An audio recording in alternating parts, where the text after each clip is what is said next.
अस्सलाम वालेकुम। ज़रा तसव्वुर करें, एक ऐसी कायनात जहां बिल्कुल खामोशी है, ना वक्त का वजूद है, ना किसी आबादी का निशान। आज हम ठीक उस लम्हे में जा रहे हैं जहां से हमारी यानी इंसानियत की कहानी शुरू होती है। हज़रत आदम अलैहिस्सलाम की कहानी, जो सिर्फ एक वाक़या नहीं बल्कि इस बात का जवाब है कि हम यहाँ क्यों हैं। अब यहाँ सबसे बड़ा सवाल ये पैदा होता है कि आखिर हम इस ज़मीन पर आए क्यों? इस शांत बिल्कुल खामोश कायनात में अचानक एक ऐसी मखलूक को लाने की ज़रूरत क्यों पेश आई जिसे अपना रास्ता खुद चुनने का इख्तियार यानी फ्री विल दिया जाना था?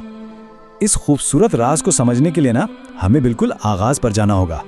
तो बात शुरू होती है तख्लीक़े आदम से, जब ज़मीन पर अल्लाह ने अपना खलीफा भेजने का फ़ैसला किया। अल्लाह रब्बुल इज़्ज़त ने फ़रिश्तों में ऐलान फरमाया कि वो ज़मीन पर अपना खलीफा बनाएंगे। उसके बाद क्या हुआ? ज़मीन के हर हिस्से, हर रंग और हर खासियत वाली मिट्टी को जमा किया गया। इस मिट्टी को रहमत के पानी से गोंदकर एक बेहतरीन वजूद तैयार हुआ।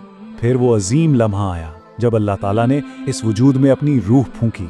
और पता है, जैसे ही रूह हज़रत आदम अलैहिस्सलाम के जिस्म में दाखिल हुई, उन्हें छींक आई। जिंदगी की पहली सांस और हुंकों से निकलने वाले पहले अल्फाज क्या थे?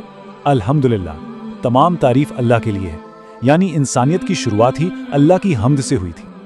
लेकिन इस नूरानी माहौल में एक अजीम आजमाइश भी थी। यहाँ से शुरू होता है इब्लीस का तकब्बुर और सजदे से उसका इनकार। देखें, अल्लाह ने हज़रत आदम को तमाम चीज़ों के नाम सिखाए थे जो फरिश्ते नहीं जानते थे। जब हज़रत आदम ने सब ठीक ठीक बता दिया तो अल्लाह ने सबको सजदे का हुक्म दिया। ये सजदा एहतराम की अलामत था। फरिश्तों ने तो फ़ौरन और मुकम्मल तौर पर सर झुका दिया, लेकिन इब्लीस, उसने इनकार कर दिया।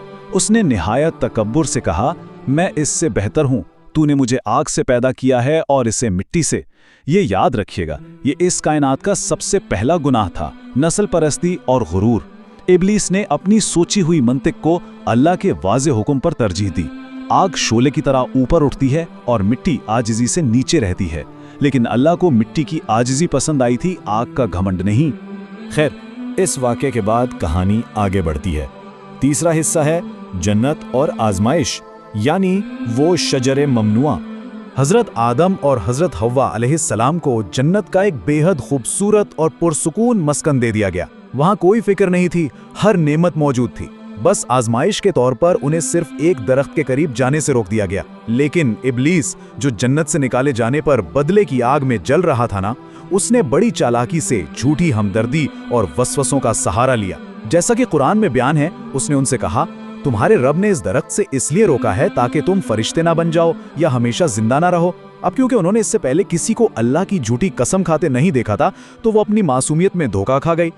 और यहाँ से शुरू होता है चौथा मरहला, गलती और उसके नतीजे में निदामत का एहसास। जैसे ही उन्होंने उस दरख्त का फल चखा, जन्नत का वो नूरानी लिबास खत्म हो गया और एक गहरी शर्मिंदगी ने उन्हें घेर लिया। इस पॉइंट पर जरा गौर करें।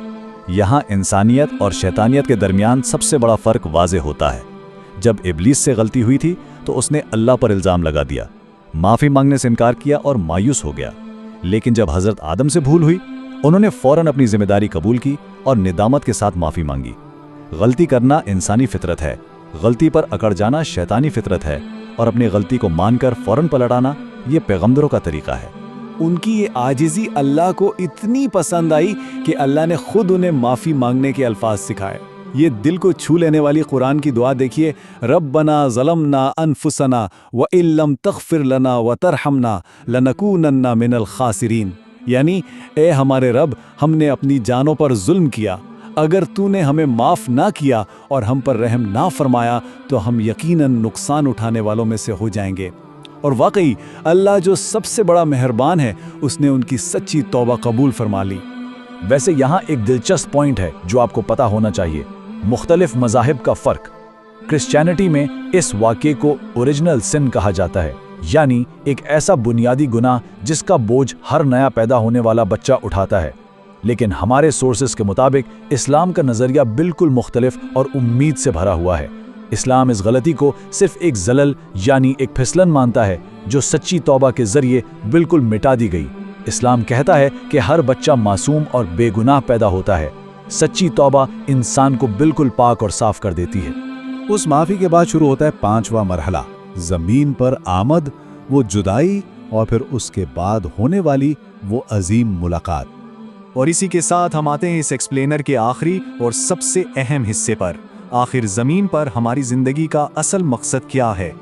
دیکھیں، جنت سے زمین پر آنا کوئی سزا نہیں تھی، بلکہ یہ تو اللہ کے اس عظیم منصوبے کی تکمیل تھی جس میں ہمیں زمین کا خلیفہ بنایا گیا۔ جدائی کے اس غم کے بعد ان کی بالآخر میدان عرفات میں واپس ملاقات ہوئی۔ اب آپ خود سوچیں، ہماری اس مختصر زندگی کا ٹیسٹ کیا ہے؟ وہ ٹیسٹ صرف اتنا ہے کہ ہمیں جو فری ول ملی ہے اس سے ہم شیطان کے وسوسوں کو ہرا دیں۔